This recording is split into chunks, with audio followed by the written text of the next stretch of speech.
अच्छा सर, इसकी प्राइस बता दें मुझे। 7 लाख। 7 लाख? हाँ जी। नहीं सर, पाकिस्तानी में नहीं पूछ रहा, मैं इंडियन में पूछ रहा हूँ, ये कितने की हो सकती है? इंडियन 7-8 लाख की बात कर रहा हूँ। इंडियन 7-8 लाख हाँ की? जी। तो पाकिस्तानी कितनी होगी? 16-17 लाख। 16-17 लाख? बिल्कुल इतने की नहीं है। मैं बता दूं आपको इसकी कितनी प्राइस है? जी बता दें। 1,30,000। ओह माय गॉड, हमसे ज़्यादा तो वो लोग ग्रो कर रहे हैं। बताएं सर, ये बाइक कहाँ की लग रही है आपको? मुझे तो ये अमेरिकन बाइक लग रही है। अमेरिकन लग रही है? ये बिल्कुल अमेरिकन नहीं है। अच्छा, ब्रिटिश हो सकती है। ब्रिटिश हो सकती है? वो भी नहीं है। चलें, मुझे कोई हिंट दें फिर।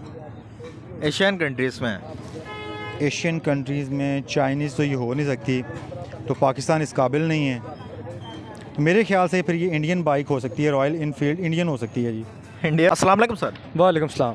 क्या हाल है सर? अल्हम्दुलिल्लाह बेहतर। एक तस्वीर दिखाऊंगा, आपने गैस करनी है ये बाइक कहाँ की है, और इसकी प्राइस भी आपने मुझे गैस करके बतानी है, ठीक है? चलें सर तस्वीर की तरफ। चलें। बताएं सर। मैं भी जर्मनी। जर्मनी की? जी। ये जर्मनी की बिल्कुल भी नहीं है। London. London? London. America. America? America. America? Italy. नहीं, इटली भी नहीं है। चले मैं आपको हिंट दे देता हूँ, ये एशियन कंट्रीज़ में है। चाइना। चाइना? जी। बिल्कुल भी नहीं है। जापान। जापान? जापान। है, हो ही नहीं सकता। चले मैं आपको इतना बता देता हूँ, इनके साथ हमारा बॉर्डर लगता है, पड़ोसी है। अफ़गानिस्तान। अफगानिस्तान वाले बना सकते हैं इस तरह की कोई बाइक? बॉर्डर तो हमारा उन्हीं के साथ लगता है। तो और भी ये 3-4 मुल्क और भी है। इंडिया। इंडिया? इंडिया। जी बिल्कुल, ये इंडिया की बाइक है। जी। तो इसकी प्राइस गैस कर ले कितनी हो सकती है? अच्छा सर, इसकी प्राइस बता दें मुझे। 7 लाख। 7 लाख? हाँ जी। नहीं सर, पाकिस्तानी में नहीं पूछ रहा, मैं इंडियन में पूछ रहा हूँ, ये कितने की हो सकती है? इंडियन 7-8 लाख की बात कर रहा हूँ। इंडियन 7-8 लाख की? हाँ जी। तो पाकिस्तानी कितनी होगी? 16-17 लाख। 16-17 लाख? बिल्कुल इतने की नहीं है। मैं बता दूं आपको इसकी कितनी प्राइस है? जी बता दें। 1,30,000। ओह माय गॉड, हमसे ज़्यादा तो वो लोग ग्रो कर रहे हैं। पाकिस्तानी अगर प्राइस की बात की जाए 6 लाख की है। ये क्या वजह है, इंडिया में इतनी चीज़ें सस्ती है, हमारे इधर इतनी महंगाई क्यों है? हमारे मुल्क का निज़ाम। ये निज़ाम कौन ठीक करेगा?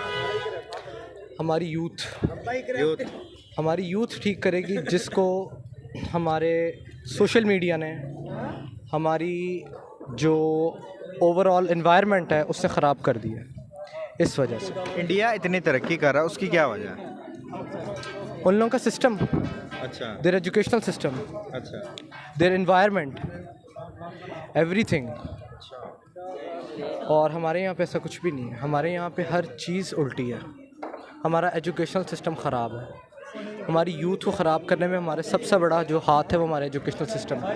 हमारा एजुकेशन सिस्टम? अगर हमारे निज़ाम में इस्लामी तालीमात को तरजीह दी जाए तो हमारा मुल्क इंशाल्लाह इंडिया से भी ज़्यादा तरक्की करेगा। अच्छा। ये बात मैं आपको हल्फन कहता हूँ। क्या दूसरे ममालिक में आप देखा जाए तो उनके तालीमी निज़ाम हमसे कहीं गुना बेहतर है? तालीमी निज़ाम क्या, हर चीज़ में वो हमसे बेहतर है इंडिया इस टाइम? जी, तो उसकी यही वजह है ना कि उनका तालीमी निज़ाम बेहतर है। उन लोगों ने जो जिस कैलिबर का है उसको वहाँ रखा हुआ। हमारे यहाँ ऐसा नहीं है। अगर हमारे यहाँ ऐसा होता ना तो अब तक पाकिस्तान कहाँ का कहाँ। आपका कहने का मतलब ये है कि पाकिस्तान में जो भी काम हो रहा है मेरिट पे नहीं हो रहा? नहीं हो रहा मेरिट पे, बिल्कुल भी नहीं हो रहा। अच्छा। अगर मेरिट पे हो रहा होता ना। सर वालेकुम सलाम। क्या हाल है सर? ठीक ठाक अल्हम्दुलिल्लाह। तस्वीर दिखाऊंगा आपको, आपने गेस करनी है ये बाइक कहाँ की है और इसकी प्राइस कितनी है। चलें सर। जी। बताएं सर, ये बाइक कहाँ की लग रही है आपको? मुझे तो ये अमेरिकन बाइक लग रही है। अमेरिकन लग रही है? ये बिल्कुल अमेरिकन नहीं है। अच्छा, ब्रिटिश हो सकती है। ब्रिटिश हो सकती है? वो भी नहीं है। चलें, मुझे कोई हिंट दें फिर। एशियन कंट्रीज़ में है। एशियन कंट्रीज़ में चाइनीज़ तो ये हो नहीं सकती, तो पाकिस्तान इस काबिल नहीं है, तो मेरे ख्याल से फिर ये इंडियन बाइक हो सकती है, रॉयल इनफील्ड इंडियन हो सकती है जी। इंडियन हो सकती है?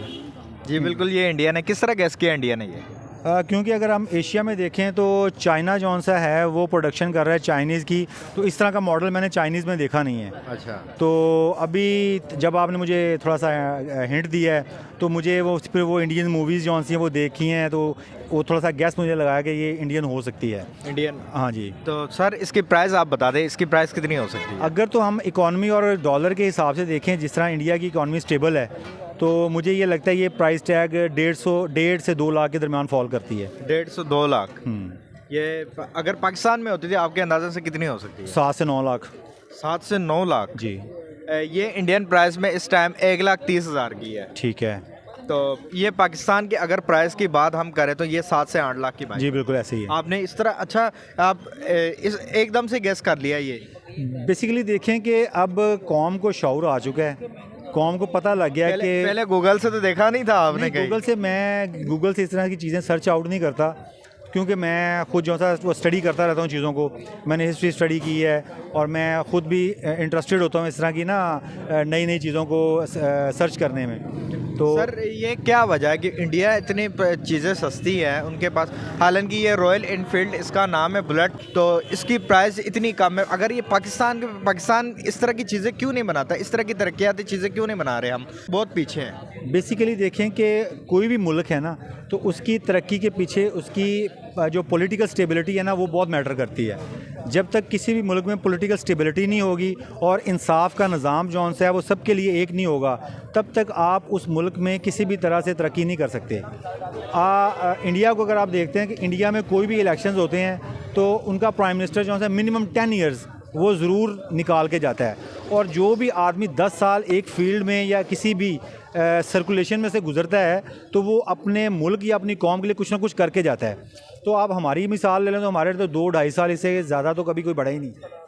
तो फिर जब वो अपने प्रोजेक्ट्स जो से हैं वो इनिशिएट करता है, तो उसके इनिशिएट के बाद ही फ़ौरन उसकी हुकूमत गिर जाती है, वो सारे का सारा जो इन्वेस्टमेंट होती है वो सारी डूब जाती है। सर देखा जाए तो इंडिया इस टाइम पूरे दुनिया के जितने भी, वर्ल्ड के जितने भी, पाकिस्तान में जो भी कंपनी, बाहर से कंपनियां आती है वो भाग जाती हैं। इसका क्या रीज़न है सर? हमारी कंपनियां जो हैं वो टिकती नहीं है, नहीं आता क्योंकि पाकिस्तान को तरक्की की तरफ लेके जाए, सिर्फ गवर्नमेंट के ऊपर आवाम डिपेंड ना हो।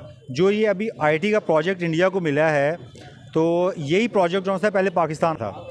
मेरे ख्याल से शायद आपने न्यूज़ सुनी हो कि जब ये माइक्रोसॉफ्ट का जो ओनर था, तो वो जब पाकिस्तान आया एहसन इकबाल से, जब नून लीग की हुकूमत थी, तो वो इससे मिलने के लिए आया, तो इसने आएँ बाएँ शाएँ करके वो प्रोजेक्ट जो है ना वो हाथ से गंवा दिया।